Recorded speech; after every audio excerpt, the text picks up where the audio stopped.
Boa tarde, Zilma. Agradeço o convite. Estou feliz por participar. Minha primeira experiência aqui no Telesaúde. Espero que possamos, né, ter outras oportunidades. A síndrome de Sjögren, ela é uma doença que tem esse nome em homenagem a um oftalmologista sueco, que pela primeira vez definiu as características clínicas dessa doença e essa associação entre secura e dor articular.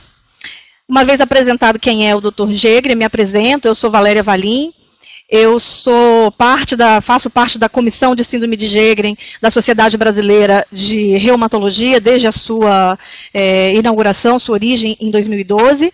Também sou professora adjunta do Departamento de Clínica Médica e, no momento, eu coordeno o serviço de reumatologia e também a residência de reumatologia do Hospital Universitário Cassiano Antônio Moraes, da Universidade Federal do Espírito Santo. Eu organizei 46 slides, sendo que os últimos 10 slides aproximadamente são orientações gerais ao paciente. Então, se não for possível falar esses 46 slides, eu falarei de pelo menos daquilo que o tema se propõe, que é quando suspeitar e como diagnosticar. Muito bem, para falar de síndrome de Sjögren, uma maneira didática de a gente associar essa doença, a síndrome seca, é associá-la a Graciliano Ramos, um cronista que viveu no final do século XIX e falou da sua realidade como nordestino. E ele escreveu no seu trecho Vidas Secas, sobre essa obra, ele disse: só posso escrever o que sou, e se os personagens se comportam de modos diferentes, é porque não sou um só. Então, a primeira mensagem essa é uma doença que a característica, digamos assim, mais marcante é a secura, mas é uma doença pleomórfica, com muitas manifestações distintas, e por isso faz parte do diagnóstico diferencial de muitas síndromes na medicina. A nossa realidade de secura, também para auxiliar a nossa memória, nos reportar aqui ao acidente de Mariana, que contaminou toda a nossa baía hidrográfica, e eu vou utilizar algumas imagens que são dos fotógrafos Tadeu Bianconi e Gabriel Lordelo durante essa aula. Muito bem, então essa é uma doença autoimune, é uma doença reumática, portanto é uma doença crônica, que se caracteriza, né, por uma disfunção, um mau funcionamento do sistema imunológico, levando à inflamação de vários sítios, caracteristicamente as glândulas exócrinas, as glândulas lacrimais e salivares, mas não só essas, todas as glândulas exócrinas e todo o tecido epitelial pode ser acometido, causando então secura de vários sítios e especialmente olhos e boca. É uma doença sistêmica que pode acometer articulações, pele, pulmões, rins, sistema nervoso, entre outros. Predomina em mulheres, como outras doenças autoimunes, com um pico de incidência na perimenopausa. Então, é uma doença que acomete mais os indivíduos mais velhos. Tem uma distribuição universal e há uma frequência maior naqueles pacientes que já têm uma outra doença autoimune. Então, a frequência de associação de síndrome de Sjögren com outras doenças do colágeno é acima de 25%. Então, a chance naqueles autoimunes é maior.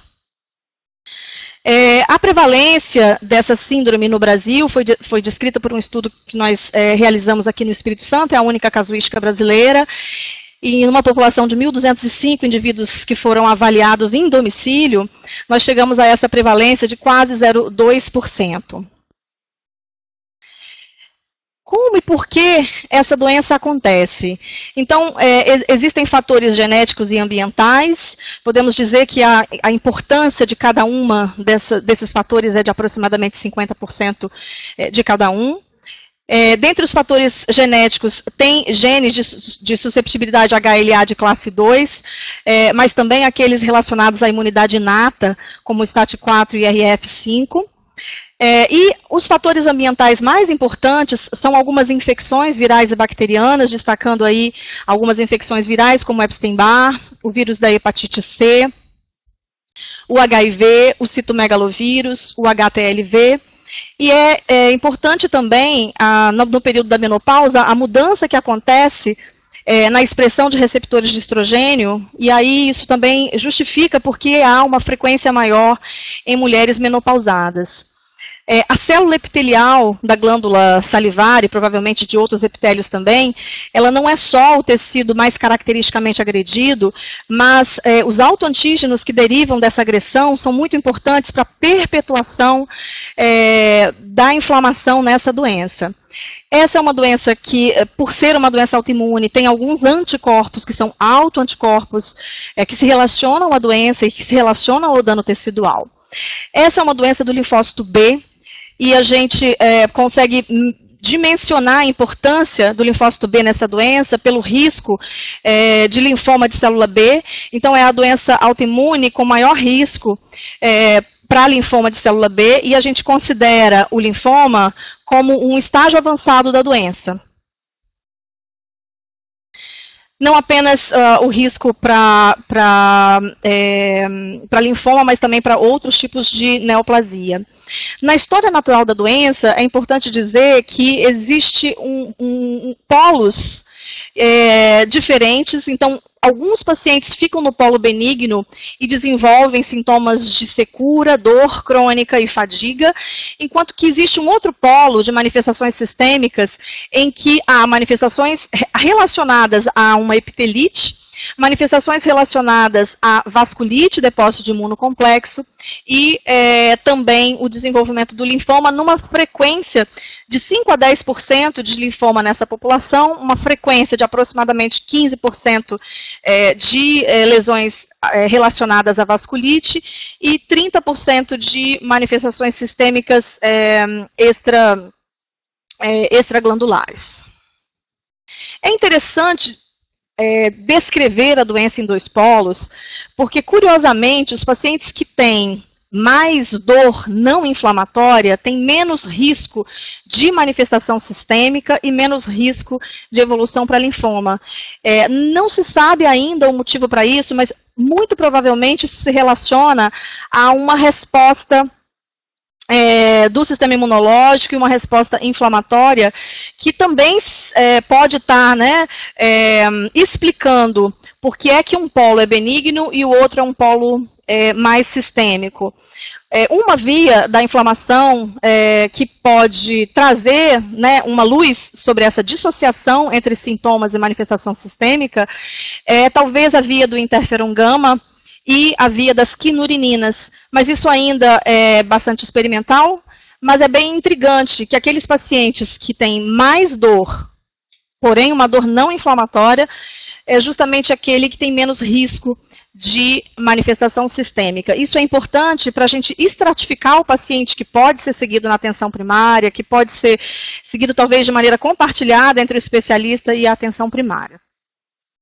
Então, como eu falei, esse maior risco não é só o maior risco para linfoma, mas também uma chance maior de desenvolvimento de outras neoplasias. Então, essa é uma síndrome que por muitos anos foi chamada de síndrome seca, mas procurar síndrome de Sjögren entre pessoas que têm sintomas de secura é como procurar uma agulha no palheiro, especialmente se nós estivermos falando de uma população acima de 60 anos, porque as causas para secura são muito diversas e muito frequentes. Então, a própria senilidade pode estar relacionada a mais secura, o uso de alguns medicamentos antidepressivos, antipertensivos, o ar-condicionado. Então, tudo isso pode estar associado à secura. Então, muitas vezes, o sintoma de secura não é valorizado nem pelo paciente e nem pelo médico, exatamente porque a frequência de secura na população geral abaixo de 60 anos, nesse estudo que nós fizemos, foi de 18%. E aproximadamente 30%, até 30% na população geral. Então, os pacientes não associam isso a uma doença mais séria e muitas vezes os profissionais de saúde também não. Essa secura, ela pode ser, como eu já falei, oral e ocular, mas também respiratória, simulando sintomas de rinite, também na pele, podendo dar coceira, e também locais como vagina podem ser sítios de secura. Então, os sintomas que são mais frequentes é esse tripé de fadiga, dor e secura. Imagine que esses sintomas impactam muito na qualidade de vida. Então, embora os pacientes que têm maior índice de dor não inflamatória têm menos risco de manifestação sistêmica, como eu falei, ainda assim eles requerem atenção, porque são pacientes que têm alto impacto na sua vida produtiva e na sua qualidade de vida. Aqui destacando que, embora num corte transversal, 30% dos pacientes têm manifestação sistêmica, quando a gente olha ao longo da evolução de toda a doença, até 70% pode ter alguma manifestação extraglandular, não relacionada só à secura. E a manifestação mais frequente não relacionada às glândulas é exatamente o quadro de artrite. Aí agora eu estou falando de artrite mesmo, semelhante ao que acontece na artrite reumatoide.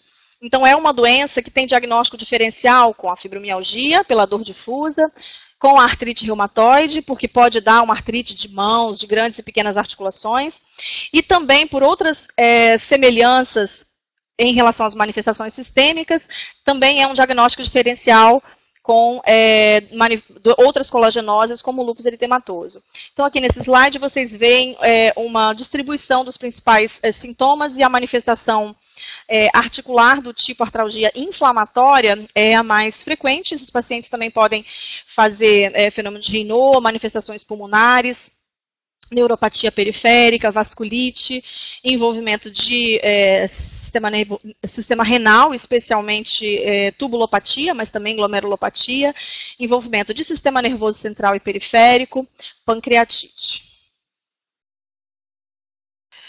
Muito bem, e como é que a gente pode reconhecer sintomas de secura ou fazer uma busca ativa desses sintomas? Então, tem algumas perguntas que são padronizadas para essa busca, que são essas que estão listadas aqui. Você tem olho seco diariamente, persistentemente, há mais de 3 meses? Você tem sensação de areia nos olhos? Você necessita do uso de lágrima artificial? Usa colírio? Algum médico já prescreveu colírio para você? Além dessas perguntas clássicas, sintomas como lacrimejamento, fotofobia, cansaço nos olhos, aquele muco espesso pela manhã, a remela, a coceira, a visão embaçada, todos esses podem ser sintomas de olho seco. Da mesma maneira, existem perguntas padronizadas para a gente rastrear a boca seca. Então, você tem sensação de boca seca diariamente há mais de 3 meses? Você tem inchaço das glândulas salivares de maneira recorrente ou persistente depois da vida adulta, parecido com a cachumba? Você frequentemente necessita de líquidos para facilitar engolir os alimentos? Da mesma maneira, a gente também deve suspeitar de boca seca quando o indivíduo tem cárie, mesmo que ele tenha uma boa higiene oral, desenvolve cárie, ou é um número de cáries que chama a atenção, fissuras, candidíase, língua vermelha, sensibilidade com ácidos, intolerância a alguns alimentos picantes e ácidos, e também alteração no paladar. Claro que a secura é muito importante para a suspeição de síndrome de Sjögren. A sensibilidade da queixa de boca seca para Sjögren é de mais de 80%. E nesse estudo, que foi uma revisão sistemática, eles chegaram a uma especificidade até alta para apenas um sintoma. Então, sensação de boca seca e também de olho seco são sintomas que direcionam para a propedêutica dessa doença. Mas, novos critérios de classificação foram recentemente publicados, e uma das novidades, o que é diferente dos critérios anteriores, é chamar a atenção para as manifestações sistêmicas. Então, mesmo quando o paciente não queixa de secura, ou mesmo quando o paciente não veio por causa de uma secura, a gente deve pensar em síndrome de Sjögren sempre que o paciente tiver febre e emagrecimento de causa não definida, um aumento de parótidas de causa não infecciosa, recorrente, persistente. É um diagnóstico diferencial para as linfadenomegalias. As lesões de pele que podem ser explicadas por síndrome de Sjögren são muito diversas, então fotossensibilidade, púrpura, eritema nodoso, eritema polimorfo, úlceras, No sistema nervoso central e periférico, o acometimento pela doença é muito pleomórfico, então ele pode estar relacionado a vasculite de sistema nervoso central, encefalite, mielite, desmielinização do sistema nervoso central, semelhante ao que acontece com a esclerose múltipla, então são lesões de esclerose múltipla-like, radiculopatias, polineuropatias, alteração do sistema nervoso autonômico, é um dos diagnósticos diferenciais, a desautonomia.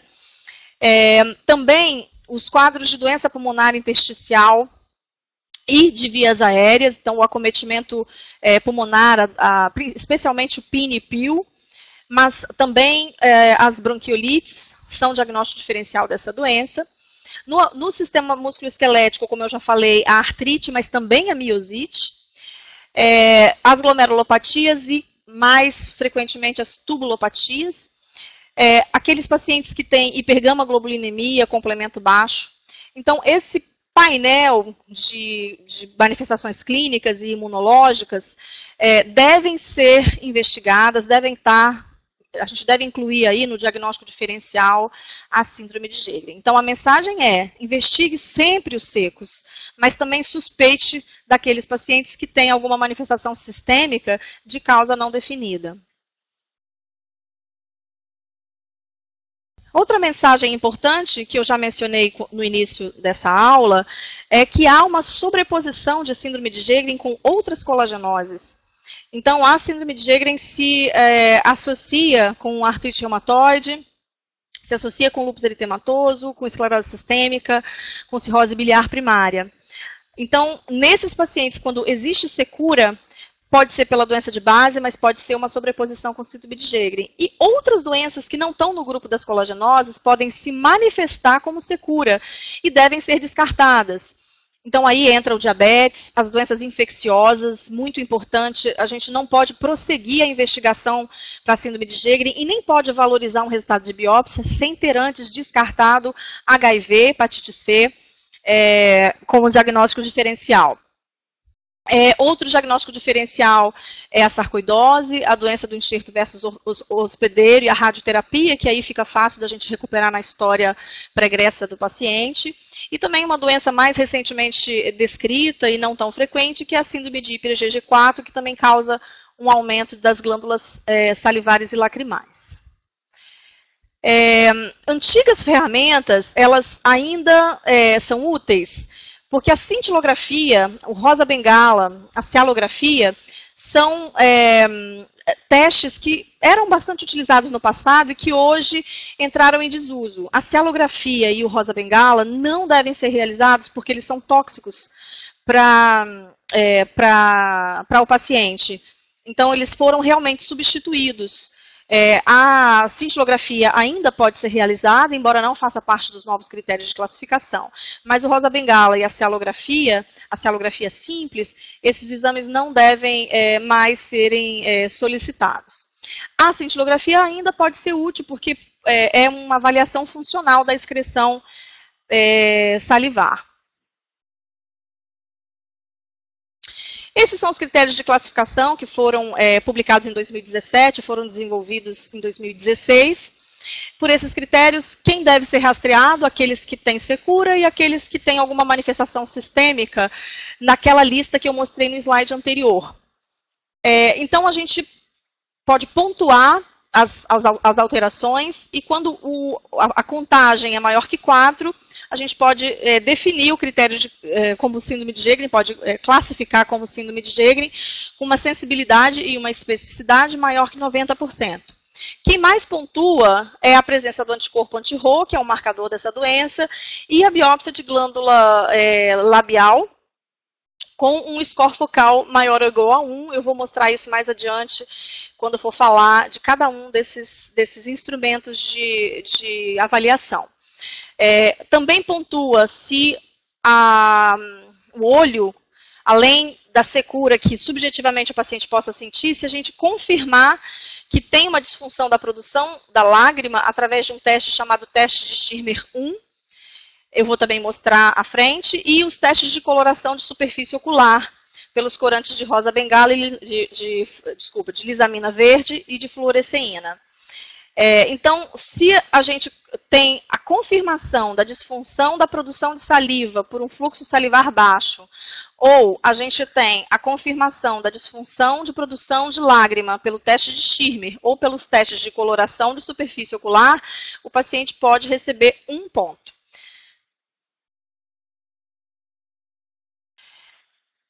Então, como é que é feito o diagnóstico? É utilizando esses testes de produção de saliva e lágrima. Esses testes são muito simples, eu vou mostrar a seguir, e podem sim ser padronizados em qualquer consultório, em qualquer unidade de atenção primária. São testes baratos e simples que podem ser realizados pelo enfermeiro, pode ser realizado pelo dentista, pode ser realizado pelo oftalmologista, pode ser realizado pelo clínico. Então, são exames bem simples. E a dosagem dos anticorpos, FAM, fator reumatoide, o anti-Rho e o anti-LA. A biópsia de glândula salivar ela vai ser importante, especialmente naqueles casos em que o anticorpo for negativo. E a gente tem uma frequência, dependendo da manifestação, dependendo da casuística, essa frequência de Rho negativo pode variar de 30% a 50% dos casos. Então, se a gente depender só do Rho,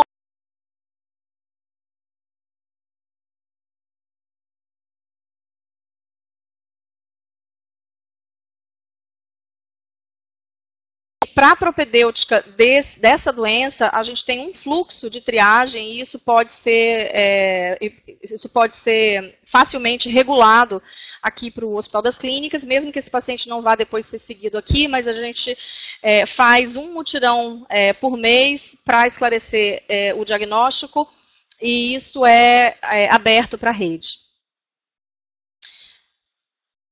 Muito bem, então aqui o teste de Schirmer está sendo ilustrado, então esse papelzinho de filtro é colocado na pálpebra do paciente, a gente marca 5 minutos e vê o quanto que molha em milímetros. Então, quando molha menos que 10, significa que tem um olho seco, mas não é critério de classificação. Se molhar menos que 5 milímetros em 5 minutos, isso pontua 1 naquele critério de classificação que eu mostrei para vocês. Então, esse é um exame simples, barato, que pode ser realizado por qualquer profissional de nível superior da atenção primária. Esse teste precisa do oftalmologista, o teste de coloração da superfície ocular, porque precisa da lâmpada de fenda. Então, enquanto que o teste de Schirmer vai quantificar a lágrima, aqui a gente, por esse teste, avalia a qualidade da lágrima.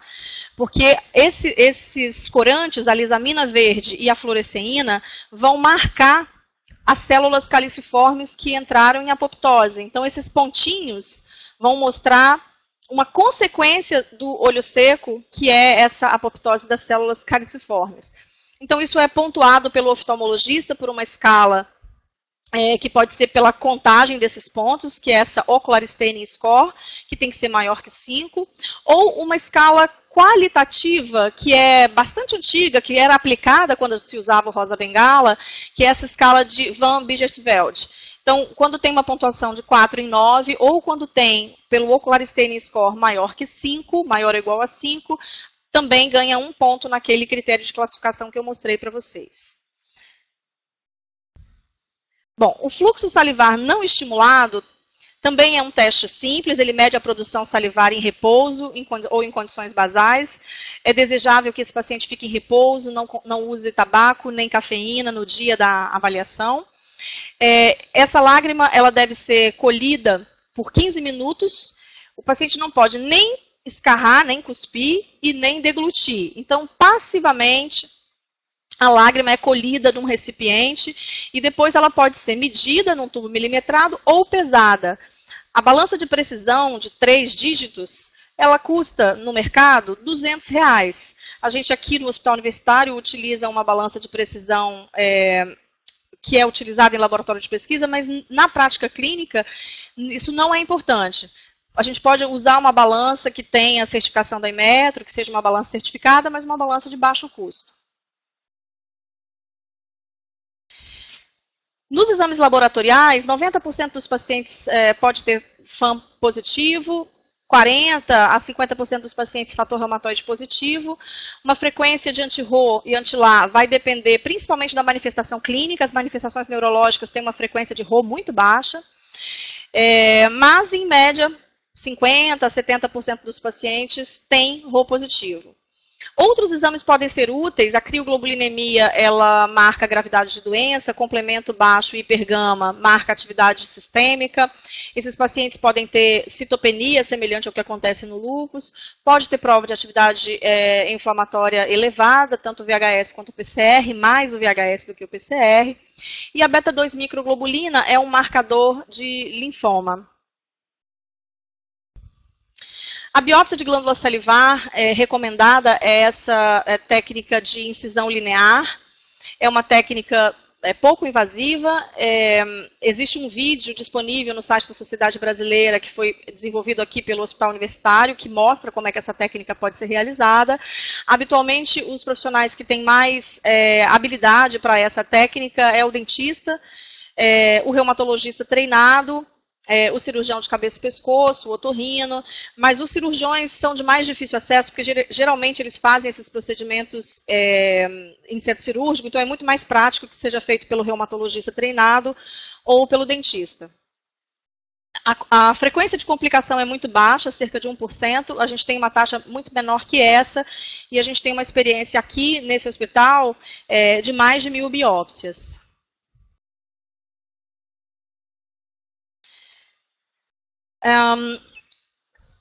Quando a gente analisa a histologia da glândula salivar labial, o padrão típico é esse que vocês veem na tela, que é esse infiltrado linfoplasmocitário, predominantemente mononuclear, em volta dos ductos, mas também pode ser em torno dos vasos, e circundado por um parênquima sadio, um parênquima normal.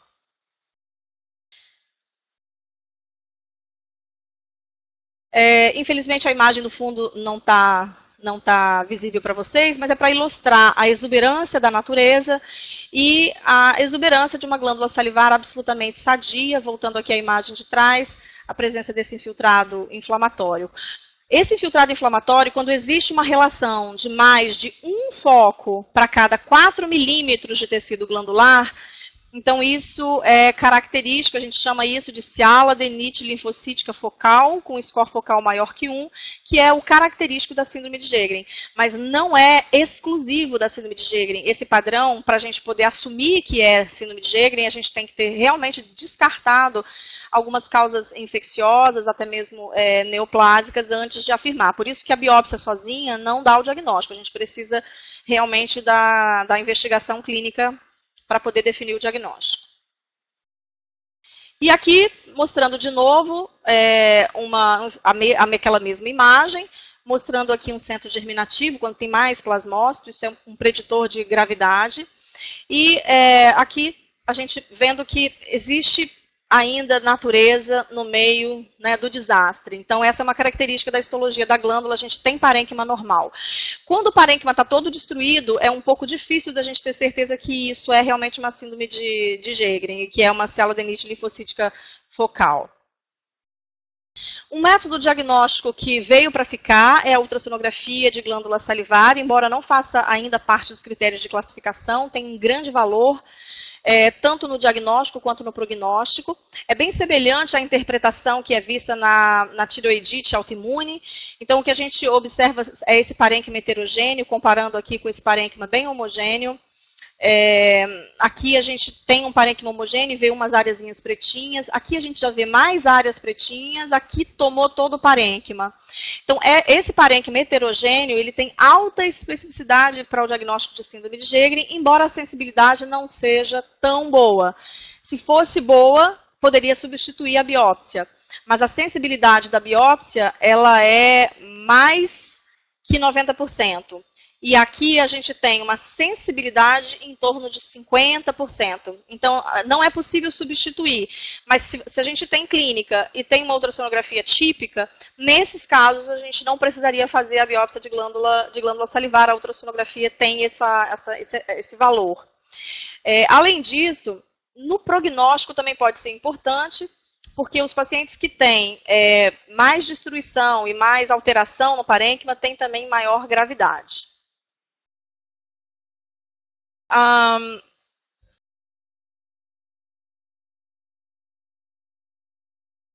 Nós temos 45 minutos de aula. Zilma, você acha que pode ir? Vou ilustrar, então, esse caso. É um caso de uma paciente de 71 anos, uma história de dispneia com 2 anos de evolução. Recebeu um diagnóstico recente de doença pulmonar intersticial padrão PINE, ela estava internada. Na época, ela tinha uma artralgia inflamatória de punhos, não tinha erosão, não tinha sinal de sinovite, a ultrassom com Power Doppler, tinha uma fadiga intensa. Essa paciente, ela tinha um FAM positivo, e eu penso que ela facilmente seria diagnosticada como uma artrite reumatoide ou como um lúpus eritematoso. Então, lembrar do diagnóstico de síndrome de Sjögren, especialmente nos pacientes mais velhos. Essa paciente tinha uma disfunção lacrimal e salivar, pelo fluxo salivar baixo e pelo teste de Schirmer baixo. Não tinha anticorpo positivo. A ultrassonografia era normal, mas tinha uma biópsia com um score focal maior que 1, ou seja, tinha mais que uma glândula para cada, um foco para cada 4 milímetros quadrados de tecido glandular. Na verdade, ela tinha 2,6 focos para cada 4 milímetros de tecido glandular. Muito bem. Falar um pouco de algumas orientações direcionadas ao paciente. Então, esses pacientes, eles devem ser tratados do ponto de vista sintomático, com substitutos de saliva, substitutos de lágrima. A suplementação com óleo de linhaça, ômega 3, pode ser útil, especialmente para olho seco. Naqueles pacientes mais sintomáticos que não têm contraindicação de usar agonista muscarínico, a gente pode manipular a pilocarpina 2 a 3 vezes ao dia, lembrando das contraindicações mais importantes, que é diarreia, efeito colateral e contraindicação, que seria diarreia, taquicardia, aqueles pacientes que têm antecedente de asma, insuficiência cardíaca, esses não podem fazer uso. Para o olho seco e para os outros sítios, pele, vagina, via respiratória, a evidência da pilocarpina dos agonistas muscarínicos não é tão boa. Então, nesses sítios, a gente pode usar mucolítico, que é a N-acetilcisteína, para melhorar a viscosidade e a lubrificação, com baixo risco. Além do uso de lubrificantes, o uso de umidificadores de ar ambiente, orientar o paciente a ter uma atenção em relação a piscar mais vezes, especialmente aqueles que têm a necessidade de leitura ou de trabalhar no computador, que existe um grande número de pessoas que têm essa rotina no trabalho. Existem alguns óculos especiais que diminuem a evaporação da lágrima, especialmente durante as atividades físicas ao ar livre, que tem uma proteção lateral que diminui essa evaporação. E a importância desse paciente ter acesso ao oftalmologista para acompanhamento. Esses pacientes podem ter uma evolução bastante grave. Daqueles pacientes que não melhoram com essas medidas que eu falei, de substituição de lágrima, de ômega 3, a gente deve também lançar mão de outros recursos, como a lubrificação com soro autólogo. O soro autólogo, além de lubrificar, tem fator de crescimento e tem uma resposta melhor do que de colírio, mas é de difícil acesso. Aqui no Espírito Santo a gente não tem nenhum lugar que a gente possa fazer o soro autólogo, ainda não. Pode-se implantar plugs de silicone ou fazer a oclusão de pontos lacrimais para diminuir a drenagem da lágrima e aumentar a permanência da lágrima sobre a superfície ocular. Em casos extremos, a rafia, mas aí são casos extremos mesmo. E o uso de imunomoduladores tópicos como a ciclosporina e o tacrolimus. Esses pacientes que têm boca seca, é muito importante a escovação, uma regularidade no dentista menor do que seria da população geral. É muito importante que eles usem pasta contendo xilitol e não usar pasta contendo o lauril sulfato de sódio. Então, existem alguns produtos que são mais adequados ao paciente que tem secura. Esses pacientes têm muita dificuldade de adaptação da prótese dentária.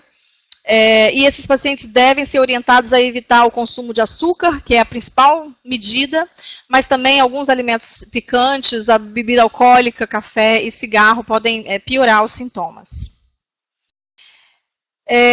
Alguns pacientes têm sensação de pele seca e vagina seca. Evitar banho quente, muitos banhos, evitar usar o sabonete muitas vezes, se for usar um sabonete, preferencialmente um sabonete neutro, mas lembrar que o sabonete pode retirar a proteção da pele. É uma dica aplicar hidratante com a pele úmida, porque a absorção é melhor, e essa aplicação pode ser repetida ao longo do dia. Esse paciente pode usar lubrificantes vaginais, e é importante que a gente pergunte, que a gente dê espaço para o paciente falar dessa queixa, porque muitas vezes eles não falam e a gente se surpreende com a frequência desse sintoma quando a gente faz a busca ativa. Esses pacientes podem e devem praticar atividade física. Então, também aqui um estudo desenvolvido pela professora Samira, da fisioterapia, mostrou que esses pacientes se beneficiam de exercícios físicos aeróbios. Embora não tenha evidência para musculação, com certeza é seguro para esses pacientes e pode ter um impacto na fadiga, na dor e na qualidade de vida. Eu já falei, né, os alimentos que são adequados para esses pacientes são aqueles alimentos que são ricos em ômega 3. Atenção, se forem formular ômega 3, não usar fórmulas que tenham ômega 6 e 9, então tem que ser ômega 3. Então, sardinha, salmão, atum, nozes, linhaças, sementes de chia são fontes de ômega 3. E evitar os alimentos picantes, ácidos, as bebidas cafeinadas, e aqueles que são ricos em ômega 6, porque esse é pró-inflamatório, como o óleo de milho, de girassol, canola, soja e amendoim. Uma outra pergunta que os pacientes, especialmente, né, em idade fértil, pode ter, é se essas mulheres que têm anti-Rho positivo e têm síndrome de Sjögren podem engravidar e se os filhos vão ter a doença. Então, o risco da geração subsequente ter uma doença, da mesma doença, é de 2%. Então, não é uma contraindicação o paciente engravidar, mas ele deve estar numa fase de doença bem controlada. E aqueles pacientes que têm anti-Rho positivo, esse anticorpo atravessa a barreira placentária e pode causar bloqueio cardíaco fetal. Então, os pacientes que têm anti-Rho positivo devem ser indicados para um pré-natal de alto risco e devem realizar um ecocardiograma fetal a partir da 16ª semana de gestação, a cada 15 dias, até a 24ª semana de gestação. Isso é importante porque se houver bloqueio cardíaco, ele é reversível usando imunoglobulina. Esses pacientes podem e devem ser vacinados com todas as vacinas inativadas que estejam dentro do programa e também para pneumonia, gripe, hepatite, meningite, mesmo que não estejam na faixa etária preconizada pelo Ministério. Então, esses pacientes devem ser encaminhados para o CRIE para receberem vacinação, porque fazem parte de um grupo especial.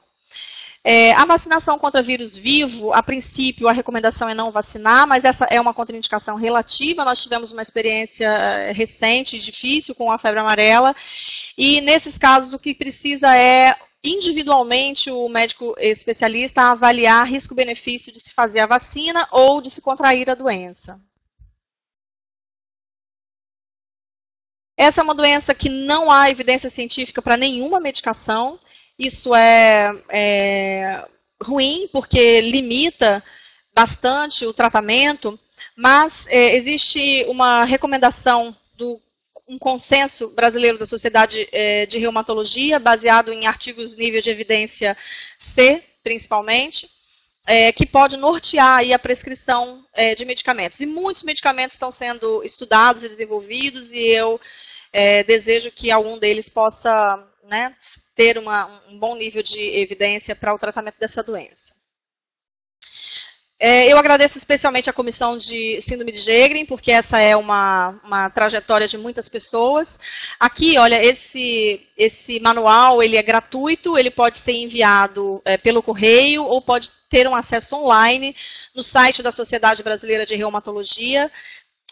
Eu acho que é bastante útil, tanto para os profissionais de saúde, da atenção primária, quanto para os pacientes se informarem sobre a doença.